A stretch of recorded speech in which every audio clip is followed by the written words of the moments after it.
sagalee qeerrooti.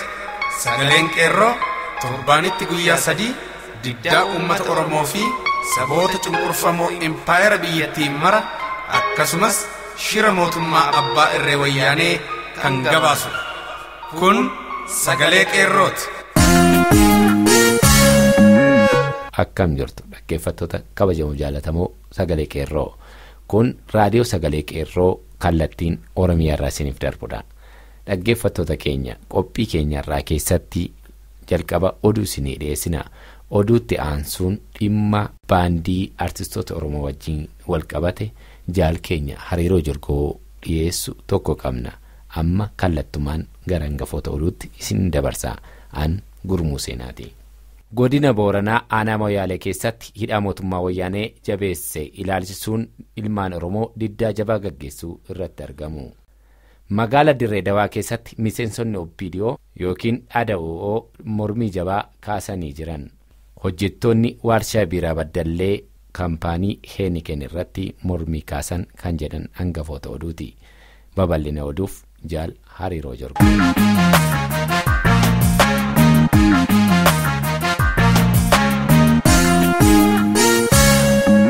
Godina Booranaa keessatti diddaan uummata Oromoo jabaate. Godina Booranaa keessatti diddaa fincila gabrummaa wajjin wal qabate irraa kan ka'e hidhaa fi ajjeechaan humna wayyaanotaan fudhatamaa jiru qabsoo dhaamsuu mannaa uummata daran gara fincilaatti kaasuun fincilli diddaa gabrummaa akka gaariitti jabaatee itti fufuun beekameera. Haaluma kanaan magaalaa Moyyaalee keessatti dargaggoo Abdii Ibrahim hojjetaa misooma qonnaa kan ta'e hidhamuu isaatiin uummanni fincilicha finiinsaa jiraachuun hubatameera. Hidhaa fi ajjeechaan mootummaa wayyaanee guutuu Oromiyaa irratti fudhachaa jirtu sabicha jilbeeffachiisuu akka hin dandeenyee fi fincila diddaa gabrummaa cimsaa dhufuun isaa hin haalamu. Dirree Dhawaa keessatti diddaan miseensota OPDO dhalachuun dhagahame. Dhalootaan ilmaan Oromoo kan ta'an miseensonni OPDO ta'an hoggantoonni keenya saba Amaaraa fi Tigree ta'uu hin qabu diddaa jedhuun walitti bu'iinsa guddaan dhalachuun hubatameera.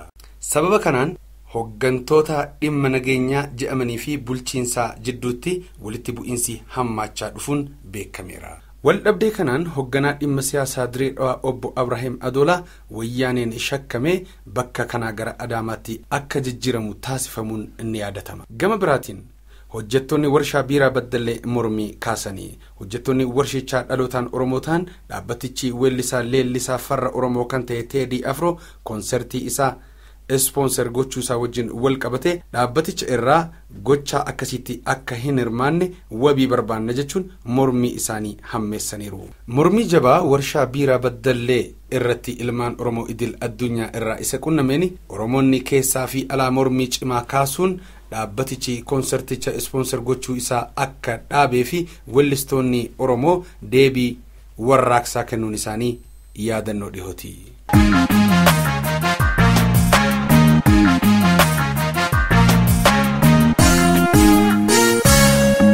Dhaggeeffattoota keenya qophii keenyatti bu'aara akka jirtan abdii qabna. Kanatti aansuun wallee warraaqsaa sabboona Oromoo fi jaalatamaa Shukurii Jamaal mata duree Aayyomee ta'u Oromiyaa jedhu isin affeerra itti bu'aara.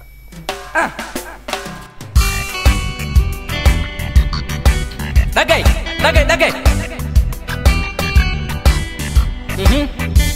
Sifimu. Dhagay. Ewa! Aha!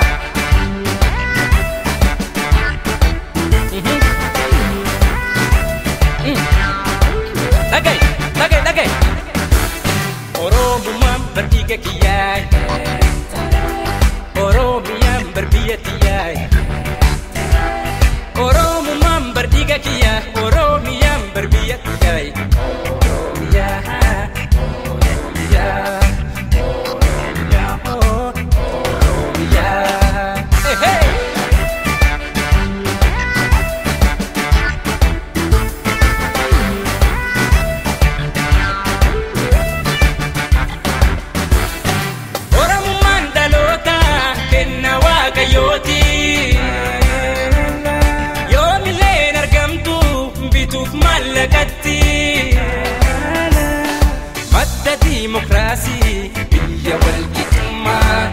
biyya jaalala yaadu yaaduma kan ittiin wal bulchan heerri addunyaati sirni diimokiraasii kan abbaa gadaati shananotaati galmii sabbi kan gadaati hangafa qaroomaan fakkii addunyaati hangafa qaroomaan fakkii addunyaati.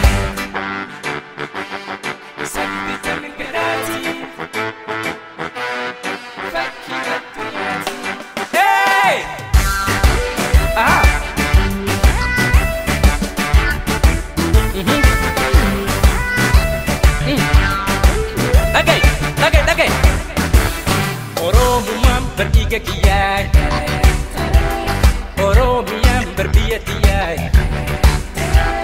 Oromian bertiga kiai, Oromian berbia tiai, Oromia, Oromia, Oromia, Oromia, hey hey.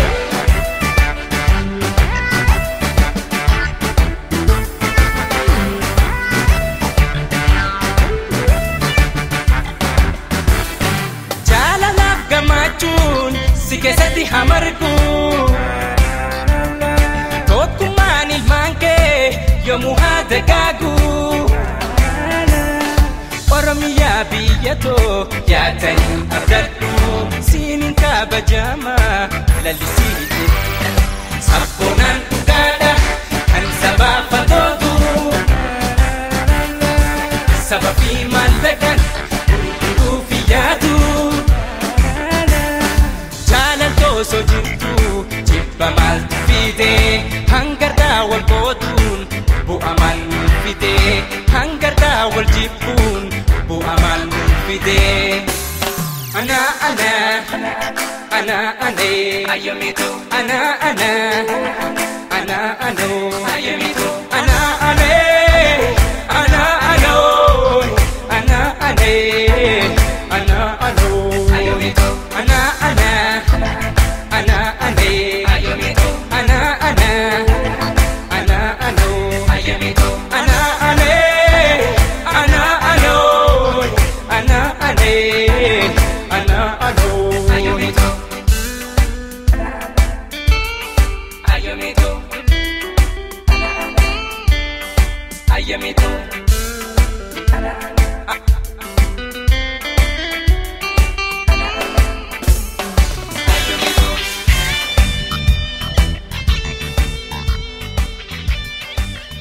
wallee haaraa kana wallisaa Shukurii Jamaal galanni kee bilisummaa ta'uu jenna. Kanatti aansuun dhimma artistootaa ilaalchisee fi baandii Oromoo ilaalchisuun Jaal Hariiroo Jorgoo qophii dhiyeesse. Itti aansuun isin dhiyeessina. Kan jalqaba tole dhumni isaa ni tola. Bara Haile Sillaasee keessaa baandii muuziqaa Oromoo isa jalqabaa kan ta'e baandii Afran Qalloo diiguun miseensota baandichaa hidhaan gochaasuu kaneessaan ajjeesaa fi godaansuun facaasuu kan jalqaban mootummootiin koloneeffattoota Habashaa bara darguu keessa gootota artistoota Oromoo kanneen akka Mustafa Harawwee fi Dabalaafaa haala suukkanneessaa taheen galaafateera. Bara wayyaanee keessas itti fufee artistoota Oromoo leelloo kanneen akka Eebbisaa Addunyaa, Yoosef Gammachuu fi Usmaayyoo Muusaafaa lubbuu yommuu qisaasan kaanis guraarsuun biyyaa baasaniiru. Gaaga'amni artistoota keenya irra ga'aa jiru cimee itti fufus hidhaa fi ajjeechaan ejjennoo isaan bilisummaa uummata isaanii fi walabummaa biyya isaaniif qaban geeddarsiisuu hin dandeenye. Mootummaan wayyaanee akkuma Tigraay kaatee Oromiyaa weerarteen tarkaanfii gurguddoo isheen fudhachaa turte keessaa inni guddaan dameelee walqunnamtii hawaasaa kan ta'an maddeen odeeffannoo fi dadammaqiinsaa dhaamsuu fi dhabamsiisuu ture. Haaluma kanaan gaazexaalee, barruulee, kitaabanii fi tiyaatira dura dhaabbatte baandilee muuziqaa kanneen akka baandii Caffee Gadaa, baandii Sagalan Booranaa, baandii Gadaa, baandii Bilisummaa fi kan kana fakkaatan akkasumas waldaalee walqunnamtii fi walgargaarsa Oromoo dhabamsiifte. Miidiyaan naannoo Oromiyaa otoo hin dhaabbatiin ture akka bara lakkaa'u taasisuu ishee caalaa kunoo har'a madda holola ishee godhattee meeshaa hidhaa gabrummaa ishee ittiin nurratti jabeeffattu godhatteetti.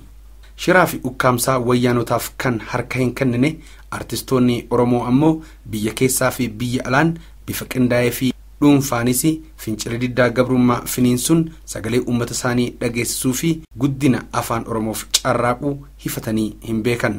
Kanaafis ragaa kan nuuf ta'u ta'ee guddaan gaafa amajjii 26 dhalatedha. Kunis haala rakkisaa kana keessatti artistoonni Oromoo urjiilee ta'an biyya keessa jiran kanneen akka Zarihuun Wadaajoo, Kadir Martuu, Girmaa Xurunaa, Addisuu Karrayyuu, Muhammad Jaalala, Shukrii Jamal, Jaafar Yusuf, Jireenyaa Raagaa, Yaanet Dinquu, qindeessaa muuziqaa Birhaan Zarihuun faa wal ta'uun baandii tokkummaa jedhamu tokkummaan dhaabanii hojii jalqabaniiru.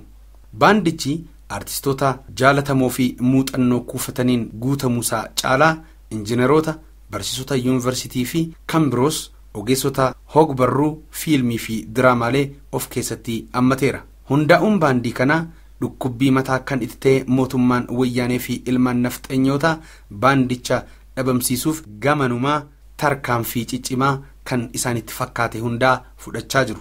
Kunis baandicha hayyama dhorkachuu irraa jalqabe galma qabeenya uummata keenyaa kan ta'e kireeyillee dhorkuu, poosteraa fi baaneroota beeksisaaf magaalota Finfinnee fi magaala naannawa Finfinnee akka Sabbataa, Buraayyuu, Lagaxaafoo, Sulultaa, Aqaaqii Qaallittii fi Galaanfaatti rabsanii akka hin maxxanfamne dhorkaniiru. Ijoollota poosteroota kana maxxansanis kutaa magaalaa garagaraa keessatti kan hidhan yoo ta'u, keessaafuu milishoota wayyaanee wajjin ona birbirsa gooroo isa har'a jarri piyaassaa jedhan keessatti walitti bu'insi guddoon uumamee hamma qaamota olaanoo wayyaaneetti ga'ee milishoota bira kunnaan hidhattoota meeshaa waraanaa hidhatan itti bobbaasaniiru.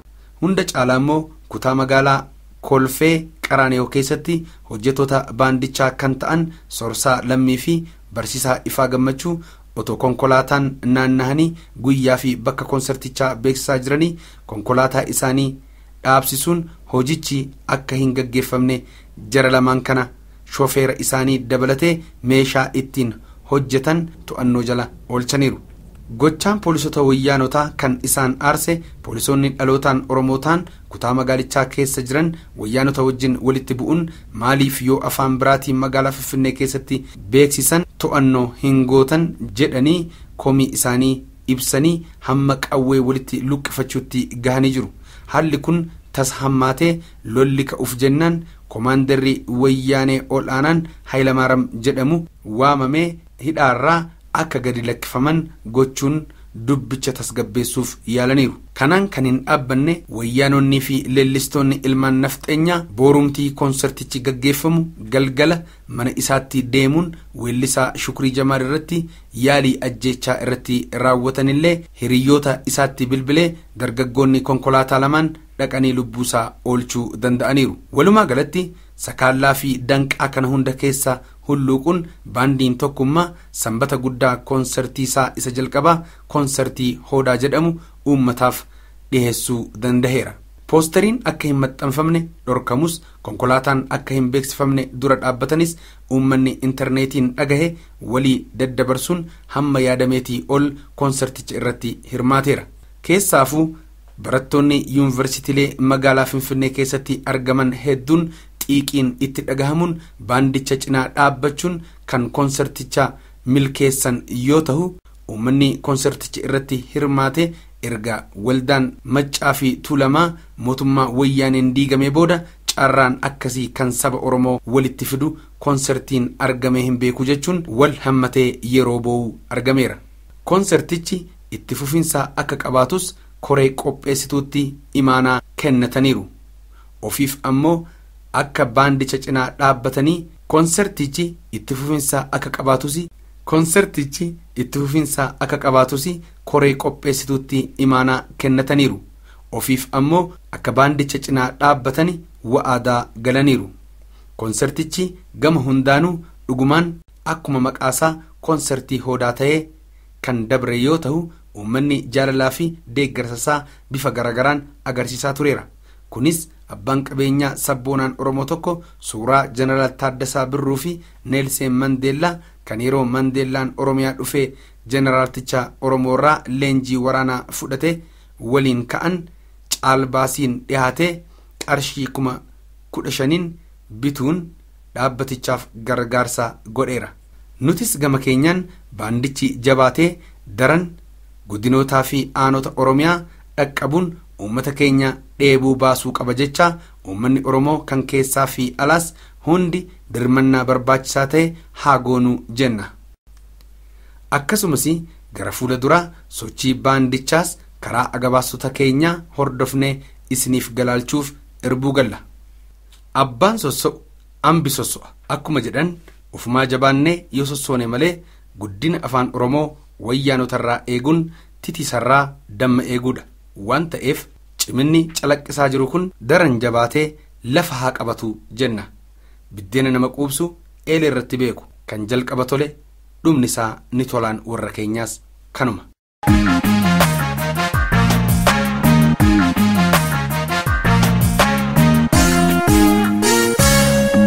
Dhaggeeffattoota keenya kabajamuuf jaalatamoo qophiin keenyarraa kan sagalee qeerroo kanumaan raawwata. Injifannoo uummata Oromoof gadaa bilisummaati.